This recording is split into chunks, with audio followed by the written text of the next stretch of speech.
The Jiayu S3 is Jiayu's first flagship smartphone for early 2015, packing some of the best specifications for just under $200. It definitely looks good on paper, but how does the S3 fare in normal day-to-day use? This is my full review of the Jiayu S3.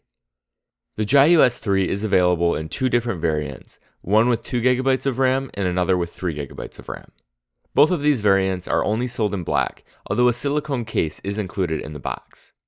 There's really not a whole lot to say about the design. The rear cover is made completely of matte plastic, which does a nice job at resisting both fingerprints and scratches.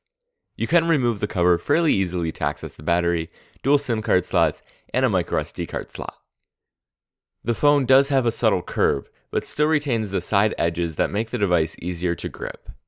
It reminds me a lot of the Asus Zenfone 5, although the plastic doesn't feel as nice in the hand. It does weigh in at 160 grams, and it is 8.9 millimeters thick. I would say that the S3 feels solid in the hand. It's not uncomfortable, but you definitely won't forget whether or not it's in your pocket. Taking a closer look at the phone, you'll see a 13 megapixel Sony camera with dual flash at the top and the Jiayu logo near the bottom. Below the Jiayu logo lies a speaker grill for the device's stereo speakers. The micro USB port is on the bottom left, next to the primary microphone. The secondary noise-canceling microphone is on the top right, next to the headphone jack. The power and volume buttons are on the right side of the phone, both of which are positioned well for one-handed use. However, these buttons lack responsiveness and feel unsatisfying.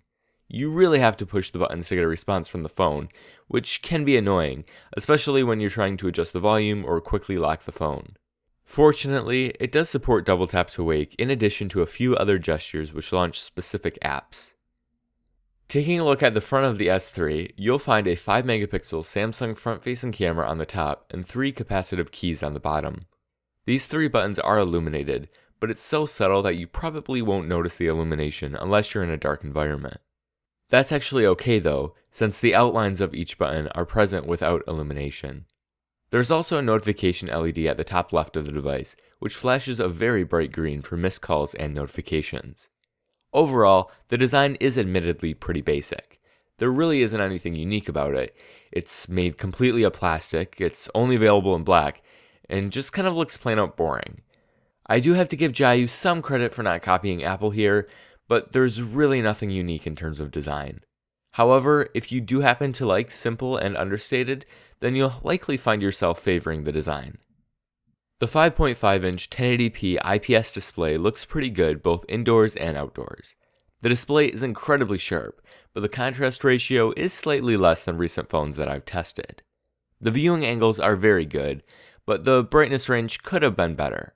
The highest brightness setting is great, but the lowest setting is still fairly bright. It's still a great display, and you'll likely only notice its low contrast ratio when comparing it to other smartphone displays. Jiayu does claim that the S3 is coated in Corning Gorilla Glass 3, but I found that the display did scratch pretty easily. I noticed several scratches just after putting the phone in my pocket for an hour without any other objects. I'm not sure why it scratches so easily, but you're definitely going to want to use a screen protector. Fortunately, there's one included in the box. I was able to test the Jiayu S3 on AT&T's United States network, but I was limited to 2G edge speeds. The frequencies for this phone are GSM 850, 900, 1800, 1900 for 2G speeds, WCDMA 900, 1900, 2100 for 3G speeds, TD-SCDMA 1900, 2100 for 3G in China only, FDD LTE bands 3, 7, and 20 for 4G LTE, and finally TDD LTE bands 39, 40, and 41 for 4G LTE. If you have AT&T, you will always receive up to 2G speeds on the 850 and 1900 bands. You'll also occasionally receive HSPA Plus speeds on the 1900 band in densely populated areas where AT&T has additional network spectrum. Be aware that since the 850 band is the primary frequency on AT&T's network and is not supported on the S3, you may experience reduced data coverage or reduced data speeds by using the 1900 band exclusively. If you have T-Mobile, you will always receive up to 2G speeds on the 1900 band. You'll also be able to access HSPA Plus in areas where T-Mobile has refarmed their network with 1900 support, typically where LTE is available. Do keep in mind that you can't actually receive LTE in these areas, and that you can't use just the 2100 band to access HSPA+. You need both the 1700 and 2100 bands for that, so the 2100 band here is pretty much useless for T-Mobile users. There is, unfortunately, no 4G LTE support in the United States either. If you're living outside of the United States, you can check what frequency bands your carrier uses by using the links to both 3G and 4G LTE networks below. Call quality on the Jiayu S3 was a bit better than average. The earpiece is loud and clear, callers had no complaints, and I did not have any dropped calls. Money to your account or change your rate plan. Please press 2. If you would like to hear instructions about how to configure your iPhone, Android, or other handset, I was expecting the stereo speakers to sound excellent, but they seem to be heavily distorted.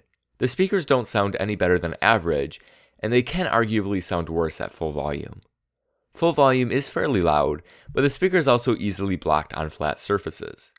The audio is just okay for the phone's price, so it's not worth getting excited over the stereo speakers.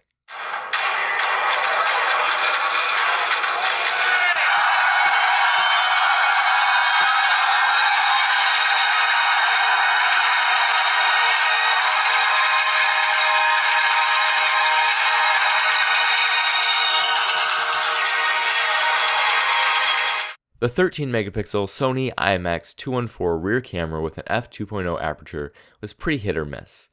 Some of the images it took were blurry and out of focus, but others were fairly good. Low light shots did lack sharpness, which is kind of to be expected. Video recording is definitely its weak point. Here's a 1080p sample clip.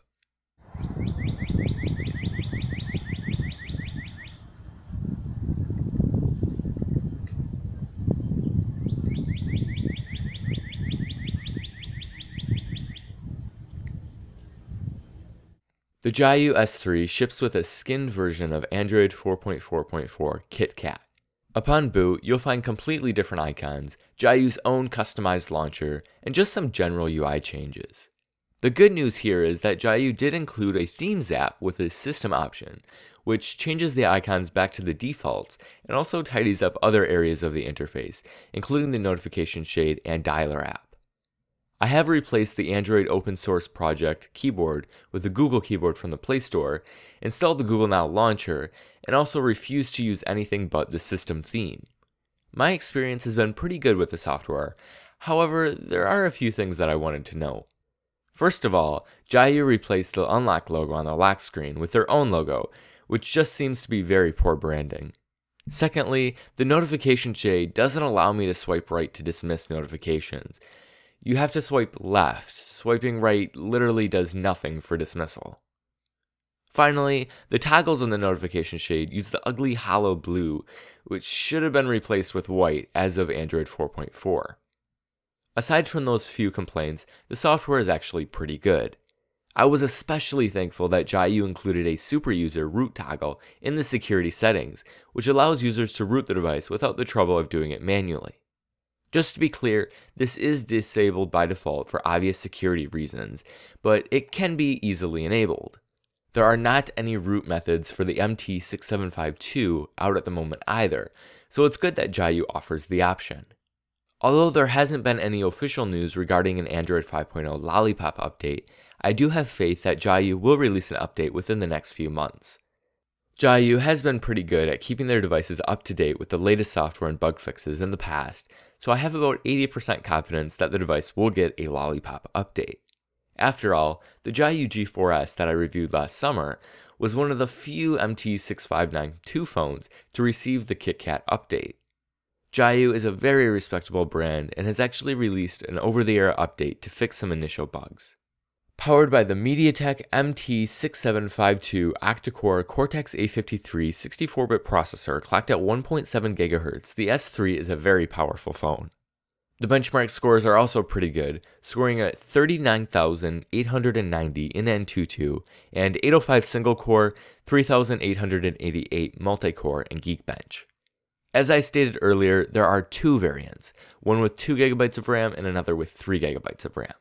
I have the 2GB model, which was enough during my testing, but you may want to consider getting the 3GB model if you do plan on owning the device for more than a year, or so, since applications are becoming more resource intensive by the day. It does include the Mali T760 MP2 GPU, which provides excellent gaming performance. Games like Asphalt 8 played well even on high settings, and all games loaded pretty quickly.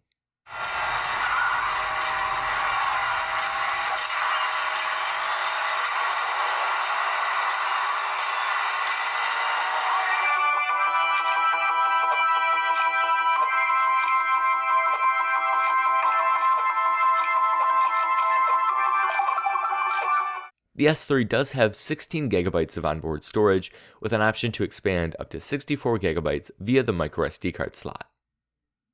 GPS on the Jiayu S3 was actually quite impressive. The lock time is within about 5 seconds, and the accuracy is some of the best I've seen. I did test GPS navigation with Here Maps, and it worked just as expected. The S3 does have a 3000 mAh removable battery, which should last through a full day of average use. Jiayu is being super honest about the battery capacity and actually labeled the battery as 3000 mAh to 3100 mAh, since an exact capacity is difficult to achieve. I was able to use the device from about 7 a.m. until about 6:30 p.m. with 3 hours of screen on time before the battery died. That was with the brightness set to about 75% and standby power saving mode being activated. I did test it over Edge, so if you're getting 3G or LTE, you likely won't reach these estimates. It should last for more than 12 hours with average use though, and you should get close to that with heavy use if you dial down the brightness. If you purchase the Jiayu S3 from Panduil, you'll receive Jiayu documentation, a Panduil Quick Start Guide, a silicone case, a screen protector, a micro USB cable, and a US AC adapter. The Jiayu S3 is a great choice for some users, but I honestly wouldn't use it as a daily driver. On the upside, the phone is incredibly powerful, has a mostly stock software experience, and offers expandable storage. However, the design is very plain, the camera can be hit or miss, and the audio output quality is just disappointing. If you can't adjust to the changes made in Flyme on the M1 Note, then this is the phone to buy for under $200. Otherwise, the Meizu M1 Note is just the better option. That may change in the future if Jiayu releases an Android 5.0 Lollipop update before Meizu, but for now, the S3 is just an alternative option. If you do want to check it out, there will be links in the description to view both models on Panduil's website. Please make sure to give this video a thumbs up if you enjoyed it, and also leave me a comment below letting me know your thoughts on the Jiayu S3. That is going to be all for this video. Thank you for watching, and please be sure to subscribe.